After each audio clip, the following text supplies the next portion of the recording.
Now, you went on a great little run after the deal with Sky. You had the Brook pay-per-view success, Chris Eubank Jr., of course, and then building the prospects simultaneously. Did you kind of feel at that point, I've cracked it now, I'm at the top of the business? No, I think at the start was, let's prove that we can put on the big shows. Like, people don't realise how far we've come. We were told we can't do pay-per-view shows. We don't know how to put on a box office show. We wouldn't know how to promote one. We wouldn't be able to do an arena show, stadium, whatever it was. We wouldn't be able to sign certain fighters, this and that. And so it was more, we felt like we had to show what we could do. And so at the start, maybe less about building the stable and more, here's a box office show, here's a big arena show, here's a sold out show, here's shows back to back. We felt like we had to tick a lot of boxes, and to ourselves as well. And it was an unbelievable start. Again, I don't really remember too much about it. Like, can you imagine 6 months before, I've been planning for 18 months in terms of how we were going to deliver for Sky and things like that, and make sure that we got the contracts. We turned down a few TV contracts before the Sky one because we were desperate for the right one for us. And then 6 months later, I've got Eubank Williams February the 5th, Brook February the 19th, and Taylor Captrell February 26th. It was just relentless, and our company was just, at the time, maybe only 10 or 12 people, just gone into absolute overdrive, and we managed to sign the big fights, and it got us off to the start. And I credit that time for why we've been able to build the stable now, because we couldn't sign fighters at the start. There wasn't that trust. It's a very short career, and I don't blame boxers for it. You have to be sure, and you put your trust in someone's hands, and anything can happen but once you get into that ring. So it is I credit that for the stable that we've been able to sign. Your predecessor as Sky's promotional partner was, of course, Eddie Hearn. And there's a narrative partly fueled by him, but also some legitimacy to it, that Matchroom have helped rejuvenate boxing in this country and take it to a different level. Did you feel the pressure of that, the shadow of that, when you joined Sky as the new partner? Not really, because I don't really feel that. I mean, people probably expect me to, but I don't really feel that pressure, in the sense, this is such a joy and such an opportunity. I mean, as you know, what sort of shows we were having to put on prior to this. This is the pressure. Then is being able to pay your bills and being able to pay certain staff members. That's real pressure. That's real hard work. Being able to prove yourself on the biggest possible stage at such a young age, in my 20s, with working with fighters that were heroes of mine. I don't take it too seriously. This is an absolute dream. Of course, there's pressures in terms of, because you're operating at the top level, and especially being so young. And a lot of people say I'm too nice a guy to be in this, or I'm too this or naive and this.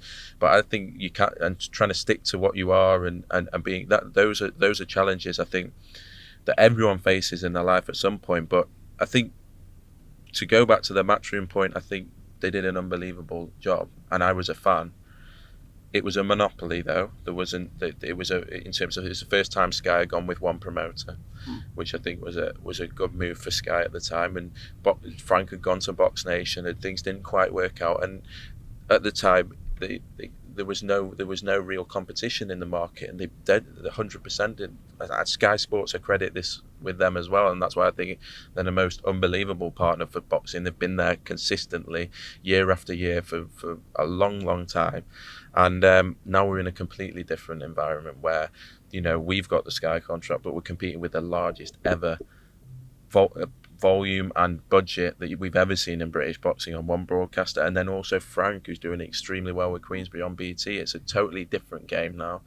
It's amazing for the sport. It's if even as a fan, if I'd have thought 10 years ago that there'd be this many shows in the UK, this much opportunity for fighters, I wouldn't have believed it. So I think, yes, there's competition, but it just shows that sport is thriving. You say you don't feel the pressure, but you're still wary with the press, I think it's fair to say. There's a sense that there are other promotional entities out to bring you guys down. That sort of feeling about your rivals, the competition, does that help you? Because sometimes it seems to rattle you a bit, but then on the flip side, is it what drives you?